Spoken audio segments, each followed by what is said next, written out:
प्रदीप कुमार और आप देख रहे हैं डिजिटल मार्केट। वीडियो शुरू करने से पहले मैं बता दूं कि ये वीडियो एक एजुकेशनल पर्पज़ के लिए। अगर आप कोई भी फाइनेंशियल इन्वेस्टमेंट करते हैं तो अपने फाइनेंशियल एडवाइजर से सलाह जरूर लें, अपनी सोच समझ के साथ इन्वेस्टमेंट करें। अगर आपको कोई भी फाइनेंशियल लॉस होता है तो उसके लिए ये वीडियो रिस्पॉन्सिबल नहीं रहेगी। तो चलो वीडियो शुरू करते हैं। देखो दोस्तों, आज हम बात करने वाले हैं अडानी पावर लिमिटेड का। देखो, इस स्टॉक को देखने के बाद मुझे थोड़ा सा अजीब सा लगता है। पता नहीं यहाँ पे इन्वेस्टर्स कर क्या रहे हैं। ठीक है, स्टॉक में ना कोई प्रोग्रेस है ना ही कोई परफॉर्मेंस है। ठीक है, और अगर सजलोन की बात की जाए, सजलोन देखो पावर सेक्टर के और भी स्टॉक है। सजलोन एनर्जी है, काफी ग्रोथ पे है। सजलोन एनर्जी में एक न्यूज निकल के आई थी कि भाई अडानी जो है वो सजलोन एनर्जी में काफी इंटरेस्ट ले रहा है। उसके जो एनालिसिस्ट हैं वो सजलोन एनर्जी के लिए काम कर रहे हैं और वो सजलोन एनर्जी को एक ग्लोबल लेवल पे ले जाना चाहते हैं। तो हो सकता है कि भाई अडानी का जो ध्यान है वो सजलोन एनर्जी की तरफ चला गया और यहाँ से ध्यान हट गया है। ठीक है, लगातार ये स्टॉक गिरावट का सामना कर रहा है। ठीक है ना, मतलब ये बिल्कुल 7 रुपए तक जाता है, 7-10 रुपए तक जाता है, फिर उड़क के 680 पे, 683 पे इस तरह से आ जाता है। मतलब इतना बड़ा स्टॉक होने के बाद इसके अंदर कोई भी प्रोग्रेस नहीं है, और वो भी अडानी का स्टॉक होने के बाद। तो आप देख सकते हो कि ब्रांड चाहे कितना भी बड़ा हो, लेकिन अगर वहां पे इन्वेस्टर्स नहीं है या मार्केट में उसकी कोई वैल्यू नहीं है तो उन स्टॉक्स का यही हालत होती है। और अगर बात करें सजलोन एनर्जी की तो देखो, वो 49 रुपीज का स्टॉक था, 80 को टच करके आ गया। तो ये होते हैं स्टॉक्स। ठीक है, अब ये स्टॉक देखो 700 रुपए का स्टॉक और 15-20 पैसे का ऊपर नीचे, मतलब 15-20 रुपए का ऊपर नीचे उछाल चल रहा है इसके अंदर। तो ऐसे स्टॉक से आप जितना जल्दी निकल जाओ वही फायदा है, क्योंकि इस प्राइस रेंज से भी सस्ते सस्ते इंडियन स्टॉक मार्केट में ऐसे स्टॉक है जहां पे आपको दब के अच्छा रिवेन्यू मिलेगा, अच्छा दब के पैसा कमा सकते हो। देखो, इसकी कुछ मार्केट में नेगेटिव न्यूज भी चल रही है जो मैं आपको दिखाता हूँ। ये देखो, जो टॉप इसकी 10 नेगेटिव न्यूज मार्केट में चल रही है वो ये है कि भाई अडानी पावर इज बूटी ब्री प्लांट परचेज की। इन्होंने क्या है कि एक 600 मेगावाट का जो बूटी ब्री थर्मल पावर प्रोजेक्ट है, मतलब उसके ऊपर इन्वेस्टमेंट किया है, उसको खरीदा है। ठीक है, अभी क्या है कि वो नॉन ऑपरेशनल है, क्योंकि वहां पे जो कोल शॉर्टेज है, जो कोयले की शॉर्टेज है, उसकी वजह से इसका काम अभी प्रॉपर चल नहीं पाया।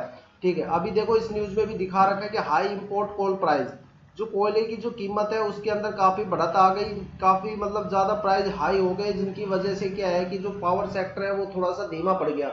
हालांकि ग्रीन एनर्जी के जितने भी स्टॉक है, ठीक है, वो जबरदस्त चल रहे हैं, क्योंकि उनके ऊपर कोयल वगैरह से कोई फर्क नहीं पड़ता। लेकिन वो सेक्टर जो अलावा या एनर्जी के अलावा या फिर थर्मल, मतलब वाइंड एनर्जी के अलावा या सोलर एनर्जी के अलावा बिजली बनाते हैं, उन सेक्टर्स के ऊपर जितने भी सेक्टर हैं पावर के वो सारे थम गए। टाटा पावर हो, अडानी पावर हो, ये सारे थम गए।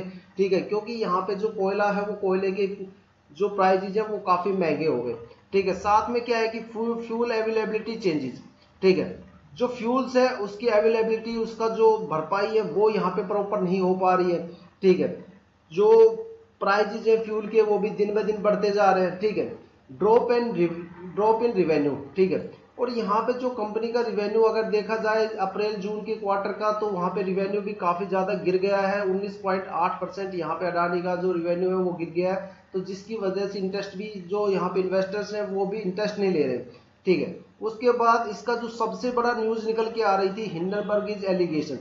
तो जो हिंडनबर्ग है उसने सबसे बड़ा जो एलिगेशंस लगाया था वो अडानी को लेके, साथ में सेबी के चीफ को लेके लगाया गया था। तो इस न्यूज का भी अडानी ग्रुप पे काफी बड़ा फर्क पड़ा है। जो इन्वेस्टर सोच रहे हैं पता नहीं क्या घपलाबाजी चल रही है, तो इस वजह से इन्वेस्टर्स जो है अडानी के स्टॉक से काफी बचे हुए हैं, और उसकी जगह वो पैसा IRCTC, Hindustan petrol, IRFC, BEL, Suzlon energy, इस तरह के स्टॉक्स में पैसा इन्वेस्ट कर रहे हैं। ठीक है, हाई पावर कॉस्ट। ठीक है, the cost power from Adani 16 megawatt coal power plant in India is one of the many reasons why Bangladeshis are paying significant higher rates to use electricity in the recent years। देखो, जो यहाँ पे कोयला Adani power के लिए लिया जाता है वो बांग्लादेश से लिया जा रहा है, और बांग्लादेश में इस टाइम कंडीशंस काफी खराब है। तो यहाँ पे जो इनका पावर प्लांट है जो 1600 मेगावाट बिजली बनाता है, उसके लिए जो कोयला आता है उसकी शॉर्टेज है यहाँ पे। साथ में जो बांग्लादेश के लोग हैं वो काफी अपनी, अब वहाँ पे देखो बांग्लादेश में माहौल तो खराब है और वहां पे अपनी मर्जी के हिसाब से इकोनॉमी चल रही है।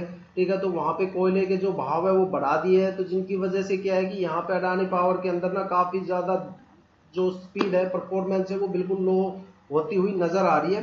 ठीक है, साथ में देखो प्लांट शटडाउन, ज्यादातर टाइम में जो अडानी पावर है वो उसका जो प्लांट है वो शटडाउन ही रहता है। ठीक है। अब सोचो जब कंपनी का प्लांट ही शट डाउन रहेगा तो ग्रोथ कहाँ से होगी, ग्रोथ नहीं होगी तो शेयर्स के अंदर बढ़ोतरी कहाँ से होगी। मुझे तो समझ में नहीं आता कि इन्वेस्टर्स यहाँ पे कर